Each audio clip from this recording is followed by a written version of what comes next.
नमस्कार प्यारे बच्चों, कैसे हैं आप लोग। मैं संजीव कुमार सिंधु सभी बच्चों का एजुकेशन मंत्रा पे स्वागत करता हूं। तो चलिए बच्चे शुरू करते हैं आज के अपने टॉपिक को। आज का जो हमारा टॉपिक है वो रहने वाला है इकोनॉमिक रिफॉर्म्स।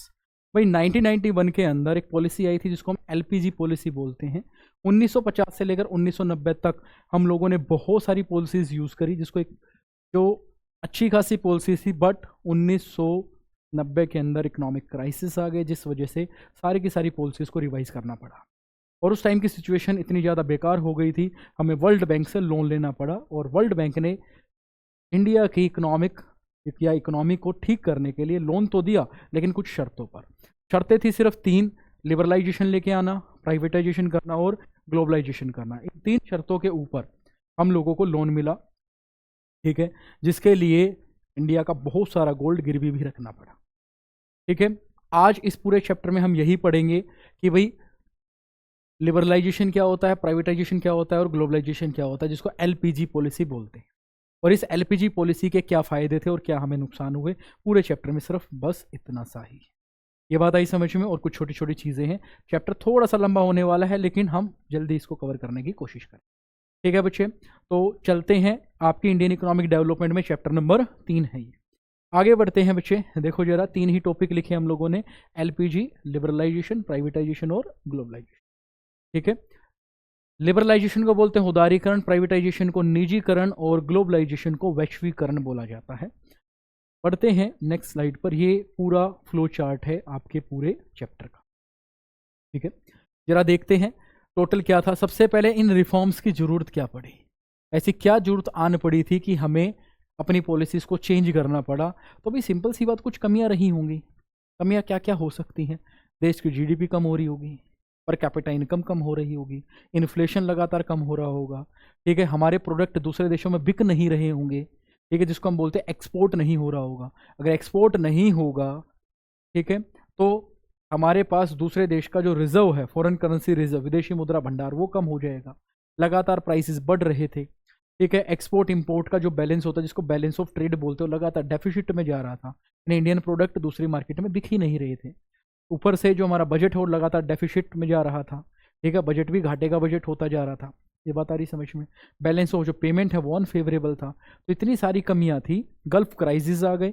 गल्फ क्राइसिस की वजह से ईरान इराक वगैरह के अंदर जो खाड़ी देश हैं उनके अंदर युद्ध हो रहा था, और उन सारी चीज़ों की वजह से पेट्रोलियम प्रोडक्ट के प्राइसेस लगातार बढ़ने लग गए। और उस वजह से हमारे देश में आ गया इन्फ्लेशन, क्योंकि जितना भी ट्रांसपोर्टेशन सिस्टम है वो सारा का सारा डीजल, पेट्रोल, क्रूड ऑयल से चलता है। तो उनके रेट बढ़ेंगे तो वैसे ही चीज़ों के रेट भी बढ़ने शुरू हो गए। तो बहुत सारी कमियां थी, एक एक करके एक बार देखते हैं। सबसे पहला, फिस्कल डेफिसिट लगातार बढ़ रहा था। फिस्कल डेफिसिट का मतलब है गवर्नमेंट का घाटा, जिसको कैसे निकालते हैं? Total revenue minus total expenditure minus total revenue except borrowing. Borrowing को, ठीक है। और फिस्कल जो डेफिसिट था उसका मतलब ही होता है वो बोरिंग के ही बराबर होता, वो लगातार बढ़ रहा था। बैलेंस ऑफ पेमेंट एडवर्स था। इसका मतलब जब एक्सपोर्ट ऑफ गुड्स माइनस, ठीक है, बैलेंस ऑफ ट्रेड भी एडवर्स था। ठीक है, ये पूरा बैलेंस ऑफ पेमेंट जो है वो डेफिसिट को शो कर रहा था। फॉरेन रिजर्व लगातार कम हो रहे थे, प्राइसेस लगातार बढ़ रहे थे, जिससे इन्फ्लेशन आ रहा था। और जो पुअर परफॉर्मेंस थी पीएसयू की, पब्लिक सेक्टर अंडरटेकिंग की, वो लगातार उसमें करप्शन होने की वजह से, लगातार इनोवेशन ना होने की वजह से लगातार वो डाउन होते जा रहे थे। उनका प्रॉफिट भी कम होता जा रहा था। यही रीजन है कि इंडिया ने लोन लिया वर्ल्ड बैंक से $7 बिलियन का। ठीक है, लेकिन एक कंडीशन थी कि आपको इकोनॉमिक रिफॉर्म्स लेके आना पड़ेगा अपने देश के अंदर। अब ये जो रिफॉर्म्स थे बेसिकली दो चीज़ों के ऊपर बेस थे। पहला स्ट्रक्चरल रिफॉर्म्स थे और दूसरा स्टेबलाइजेशन रिफॉर्म थे। जो स्ट्रक्चरल रिफॉर्म्स का मतलब क्या था कि हमें स्ट्रक्चर चेंज करना था, और जिसके अंदर लिबरलाइजेशन, प्राइवेटाइजेशन और ग्लोबलाइजेशन, तीन चीज़ें सजेस्ट की गई। और दूसरा था स्टेबलाइजेशन, चीज़ों को स्टेबल करना था। अब स्टेबल क्या क्या करना था? सबसे पहले स्टेबल के अंदर बैलेंस ऑफ पेमेंट को, डेफिसिट को, फॉरेन रिजर्व को, इन सबको क्या करना था? जो फ्लक्चुएशन में चल रहे थे उनको ठीक करना था। ठीक है, तो डिवैल्यूएशन ऑफ इंडियन रुपी किया गया। ठीक है, इंडियन रुपये की वैल्यू को कम किया गया ताकि दूसरे देश से लोग हमारे देश में अट्रैक्ट हों और सामान खरीदें। तो यहाँ इंडिया, देखो, डिवैल्यूएशन करने का मतलब है इंडियन रुपए की परचेजिंग पावर कम हो जाना। ठीक है, यानी जैसे $1 10 रुपये के बराबर है, यानी $1 से 10 रुपये का सामान खरीदा जा सकता है। अगर ऐसे ही डॉलर की जो वैल्यू को कम कर दिया जाए, $1 इक्वल टू 50 रुपये, इसका मतलब डॉलर से 50 रुपये तक का सामान खरीदा जा सकता है। इन उनकी परचेजिंग पावर बढ़ गई तो वो इंडिया जैसे देश की तरफ अट्रैक्ट होगा और यहाँ से सामान ज़्यादा खरीदेगा। अब ये लिबरलाइजेशन और ग्लोबलाइजेशन का मतलब क्या होता है? लिबरलाइजेशन का मतलब होता है लिबरल कर देना। क्या कर देना बच्चे? लिबरल। लिबरल किस चीज़ के लिए लेकर? जो गवर्नमेंट ने प्राइवेट सेक्टर के ऊपर बहुत सारे रूल एंड रेगुलेशन लगा रखे थे, उनमें थोड़ी सी छूट दे देना ताकि वो खुलकर अपना काम कर सके। दूसरा क्या था? प्राइवेटाइजेशन। प्राइवेटाइजेशन का मतलब क्या है कि जो चीज़ें गवर्नमेंट के पास हैं, जो बिजनेसेस गवर्नमेंट के पास हैं, ठीक है, उनकी ओनरशिप प्राइवेट लोगों को बेच देना, पार्शली या फुली। तीसरा जो था वो था ग्लोबलाइजेशन। ग्लोबलाइजेशन का मतलब अपने देश की मार्केट को वर्ल्ड की मार्केट के साथ जोड़ना, एक्सेस चीज़ों को दूसरे देश में बेचना और नेसेसरी चीज़ों को दूसरे देश से खरीदना। इसी को हम क्या बोलते हैं? ग्लोबलाइजेशन। ठीक है, यानी इंडिया की इकोनॉमी को वर्ल्ड की इकोनॉमी से इंटीग्रेटेड कर देना। तो बेसिकली ये दो चीज़ें इसके अंदर आई थी। अब एक एक करके इसको डिटेल से पढ़ते हैं। पहला लिबरलाइजेशन। एग्जाम में यहाँ से सवाल आता है। लिबरलाइजेशन का मतलब लिबरल कर देना, ठीक है, जो रूल एंड रेगुलेशन लगा रखे हैं उनसे छूट दे देना प्राइवेट सेक्टर को। अब इसके अंदर कुछ चीज़ें थी। सबसे पहला इंडस्ट्रियल सेक्टर रिफॉर्म्स, दूसरा फाइनेंशियल सेक्टर रिफॉर्म्स, तीसरा फिजिकल सेक्टर रिफॉर्म्स और चौथा डिवैल्यूएशन ऑफ रुपीज़। तो टोटल ये 4 काम इसके अंदर किए गए। इसको डिटेल से आगे हम पढ़ेंगे, ठीक है। इंडस्ट्रियल सेक्टर रिफॉर्म्स का मतलब क्या था कि लाइसेंस को अबोलिशन कर दिया, लाइसेंस खत्म कर दिए कुछ इंडस्ट्री के अंदर छोड़कर, ठीक है। गवर्नमेंट की जो इंडस्ट्री थी 17 से कम कर 3 कर दी। जो पहली लिस्ट थी जिसके अंदर IPR 1956 में जो पहली लिस्ट थी जिसमें 17 इंडस्ट्री जिसको सरकार चलाती थी उसको घटाकर कितना कर दिया? 3 कर दिया। फाइनेंशियल सेक्टर में क्या करा? RBI को रेगुलेटर से फैसिलेटर बना दिया गया, ठीक है। प्राइवेट बैंकों को स्टेबल किया गया। नई ब्रांचेस ओपन करने के लिए RBI ने अप्रूवल दी और फॉरेन इन्वेस्ट की जो लिमिट है वो 50% से बढ़ा दी।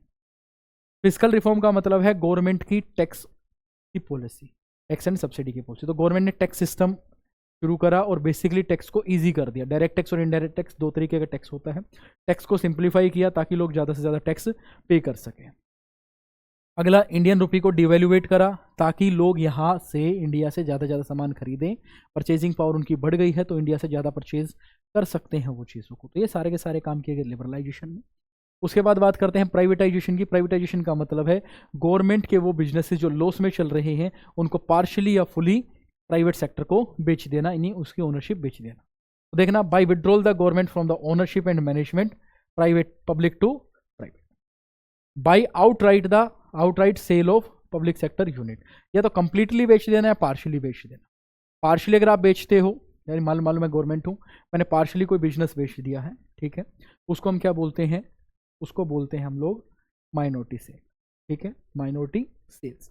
और कंप्लीटली ही बेच दिया उसे बोलते हैं स्ट्रेटेजिक सेल। तो ये 2 काम इसके अंदर किए जाएंगे। और सरकार ने क्या करा? कुछ कंपनियों को जो गवर्नमेंट की अच्छी खासी प्रॉफिट मेकिंग कंपनियां हैं उनको कुछ नाम दिया, ठीक है, स्पेशल राइट दिए जो हमारे सामने निकल के आई महारत्न, मिनीरत्न और नवरत्न के नाम से। ये बात आई समझ में? तो कई बार एग्जाम में यहाँ से सवाल आ जाता है कि एक नवरत्न कंपनी का नाम बताइए, महारत्न कंपनी का नाम बताइए या फिर मिनी रत्न कंपनी का नाम बताइए। अभी देखो, गवर्नमेंट ने मैनेजमेंट डिसीजन के लिए कुछ पब्लिक कंपनियों को अलग से कुछ छूट दी गई। अपने मैनेजमेंट डिसीजन वो खुद ले सकती हैं विदाउट इंटरफेरेंस, और वही कंपनी आज प्रॉफिट मेकिंग है जो आज महारत्न, मिनी रत्न और नवरत्न के नाम से जानी जाती है। ठीक है भाई, इसका एक एक एग्जाम्पल आपको ध्यान रख लेना। आगे बढ़ते हैं ग्लोबलाइजेशन के बारे में। ग्लोबलाइजेशन का मतलब क्या होता है वो देखते हैं जरा।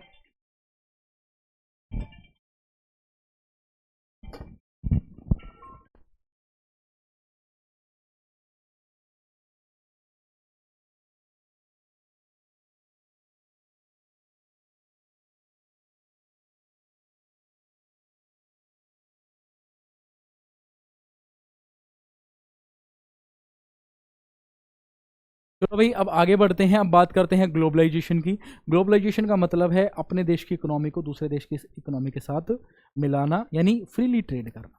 हम दूसरे देशों में सामान बेचेंगे, वो हमारे देश में सामान बेचेंगे, और कुछ बिजनेसेस करने के लिए अलाउ करना दूसरे देश के लोगों को। तो इसके अंदर सबसे पहले क्या काम किया गया?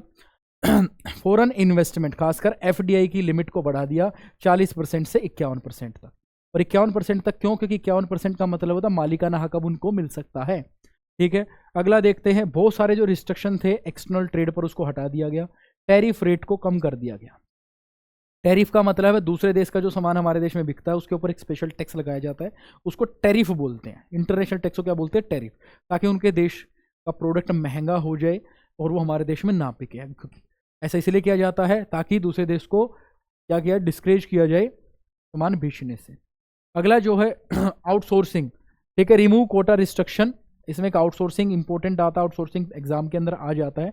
आउटसोर्सिंग का मतलब क्या होता है कि काम किसी और देश का, किसी और कंपनी का है और करवाए किसी और से जा रहा है, जो वर्क फ्रॉम होम होता है, जिसको आप घर पे बैठ के भी कर सकते हो। यहां से एग्जाम में सवाल आता है। अगला आउटसोर्सिंग के अंदर क्या करते हैं? Company hire regular services from external source specially from the other countries. मान लेते हैं मेरे को कोई टाइपिंग वर्क करवाना है, ठीक है, तो मैंने क्या करा, किसी और से करवाया, ना किसी और पर्सन से जो कि दूसरे देश में रहता है। ये बात आई समझ? मैंने उससे काम कराया, मैंने उसको पेमेंट दे दी। ठीक है, ना मेरे को ऑफिस लगाने का झंझट, ना उसको बुलाने का झंझट, मेरे को काम से लेना देना था, मैंने उससे काम करवा लिया, उसने काम कर दिया, मेरे पास भेज दिया। ठीक है, इस तरीके के जो काम होते हैं डिजिटल वर्क होता है ये। और इस तरीके के वर्क के लिए आपको फिजिकली किसी को बुलाने की जरूरत नहीं पड़ती, आपकी कॉस्ट बहुत ज़्यादा कम हो जाती है। अगला एक WTO है, यहाँ से भी एग्जाम में सवाल आता है। WTO का मतलब है वर्ल्ड ट्रेड ऑर्गेनाइजेशन। अब ये वर्ल्ड ट्रेड ऑर्गेनाइजेशन क्यों बनाया गया था बच्चे? ये बनाया गया था एक तरीके से पूरे वर्ल्ड के अंदर अच्छे से ट्रेड हो सके, देशों के बीच में वाद विवाद ना हो ट्रेड को लेकर, और आपस में अगर कोई भी वाद विवाद होता है तो वो ये सुलझा सकता है। ठीक है, इसकी फाउंडेशन हुई थी 1995 के अंदर, लेकिन इससे पहले एक एग्रीमेंट चलता था जिसको बोलते थे GATT, general agreement on trade and tariff. ठीक है, इसको फॉर्म किया गया था 1948 के अंदर, और इसके अंदर टोटल 23 कंट्री थी। ये बात आई समझ में? यही आगे जाकर क्या बन गया? WTO, world trade organisation. इन दोनों के ऊपर, आउटसोर्सिंग और WTO के ऊपर, इनके ऊपर आपको डिटेल से पढ़ लेना है, क्योंकि एग्जाम में यहाँ से कुछ छोटे छोटे टॉपिक्स आ जाते हैं। ये बात आई समझ में? चलो अब आगे देखते हैं।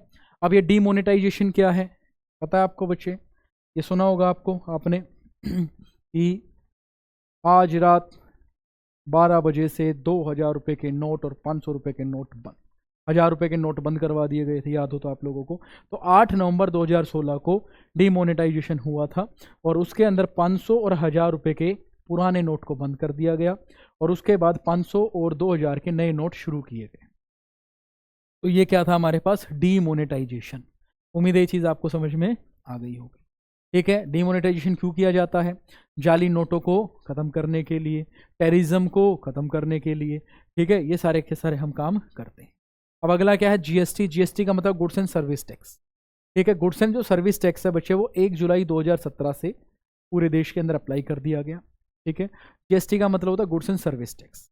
ये बेसिकली 4 टाइप का होता है। एक CGST, C मतलब सेंट्रल GST, SGST, S मतलब state GST, UTGST union territory GST, और IGST इंटीग्रेटेड GST।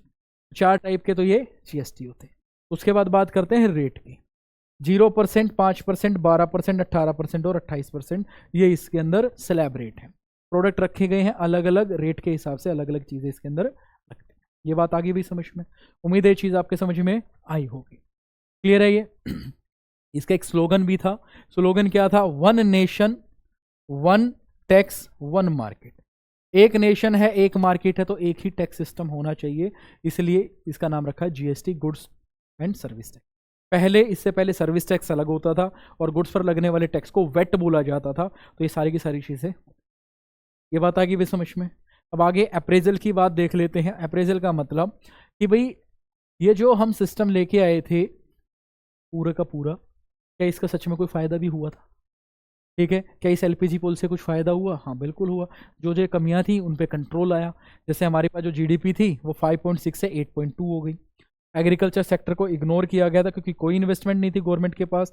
तो agriculture provide face the international competition, more focus on the cash crop instead of the food crop, except for the purpose of subsidy और fertiliser remove. अब यहाँ problem क्या थी? अब ये negative वाला पार्ट है कि एग्रीकल्चर को इसके अंदर क्या किया गया, इसके अंदर इंक्लूड नहीं किया गया। इस एग्रीकल्चर सेक्टर को LPG पॉलिसी का फ़ायदा नहीं हुआ। बेसिकली इंडस्ट्री और सर्विस सेक्टर को इसका फ़ायदा हुआ। ठीक है। सर्विस सेक्टर की जो ग्रोथ रेट थी वो 10.3% थी, जो उसकी सबसे ज़्यादा थी।